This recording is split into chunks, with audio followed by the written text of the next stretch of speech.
welcome back to my channel. Today I wanted to talk about something that might just save you hundreds of pounds, a lot of stress, and maybe even a ruined trip. I thought I'd film this video to highlight the failings on multiple levels: Booking.com, PayPal, and yes, my own too. But what it's taught me is this: always pay on a credit card when booking travel or accommodation. And I'll explain why. A few years ago, we booked flights to South Africa. We used a comparison website and ended up booking with a travel agent called dodgy.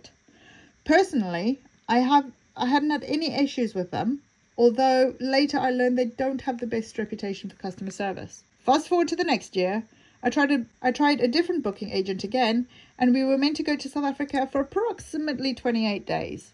And the itinerary looked fine at first, but when we dug into the details, we realized, and you won't believe this, we had a layover in Nigeria for 26 of the 28 days. So basically, the entire trip would be spent in a layover country we didn't even want to go to. I was devastated, but here's where the credit card saved me. I contacted the credit provider. I showed them the evidence, the itinerary, the booking confirmation, and what I thought I was paying for. And I got the full amount back.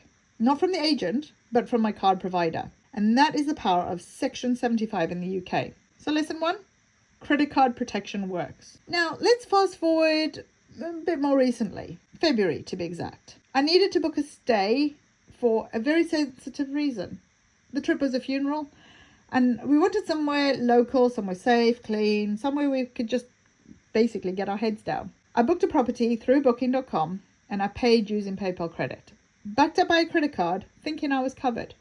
Spoiler alert, I wasn't. We arrived at the property and it was disgusting. Unsafe, unsanitary, filthy. Not just somewhere you could just stay. I've taken photos and I'll show you a few now. Filthy oven, broken furniture, grime, unsafe fixtures, unsafe plug sockets, dirt on the walls. I immediately contacted Booking.com to report it. They said, that's fine. Send us the information, send us the photographic evidence, we will sort it out. I said, we're not staying here. He said, no, that's fine. I'll send you an email, send all the images over. Do you know what they offered? A goodwill credit of under £10. Not even 10% of what I paid. No full refund, no emergency rebooking help, nothing. So I raised a dispute with PayPal, armed with all my photographic evidence. But PayPal didn't even want to know.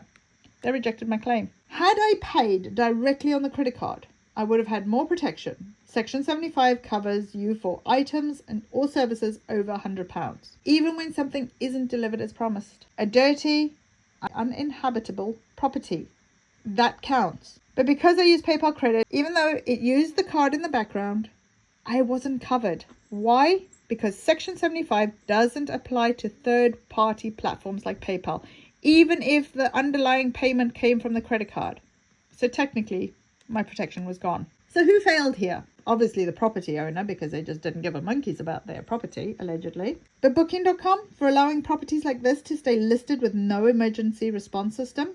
And I can tell you now, this happened in February, March, April, May, June. It is still listed 4 months later. PayPal for refusing to honor a clear, evidenced dispute. And me for not paying directly on my credit card. And also for not reading reviews thoroughly enough. So what's the lesson?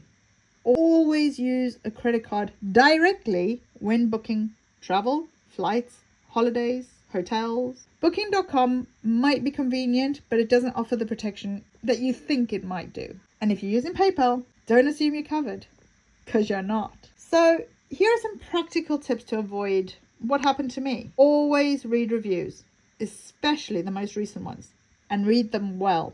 Don't read between the lines. Read it in full.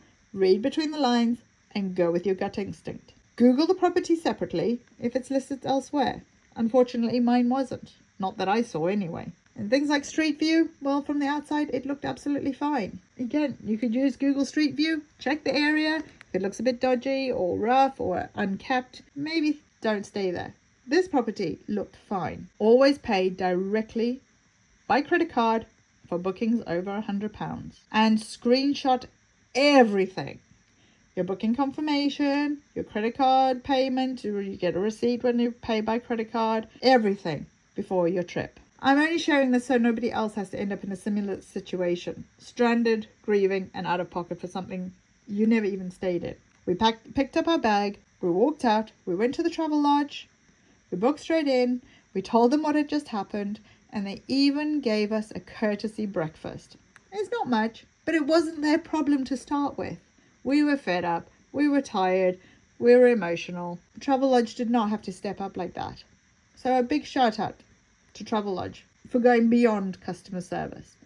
The first thing we did when we got into the room was have a shower. And I tell you what, that was the best shower I think I've had since giving birth. If this video has been helpful or eye-opening, give it a thumbs up and consider subscribing for more real-life advice videos like this. My channel is generally cleaning content, cleaning inspiration, motivation, and information. Let me know in the comments if you've ever had a nightmare like this, or you've had to fight for a refund. What was the outcome? A friend of mine has just booked a family of 5 to go abroad. I'm not going to disclose where they're going. They went through a travel agent and it was not what it all cracked up to be. They booked the flights and they didn't get the boarding passes. She chased them up and it turned out the whole lot was scammed. It took about 36 hours for her refund to come back from the credit card. Obviously, she had to give evidence that she'd phoned them, made contact, made emails, WhatsApped. She's not traveling for a while yet, but I know that the company that she booked or was scammed through have been contacting her a bit more than they should be, telling her that she needs to rebook and the credit card payment has stopped. If that happens, just ignore them. So thanks for watching, and remember, credit cards exist for a reason. They're not just for spending sprees. Use them wisely and they've got your back. Take care, and I'll see you in the next one. Take care, see you, bye.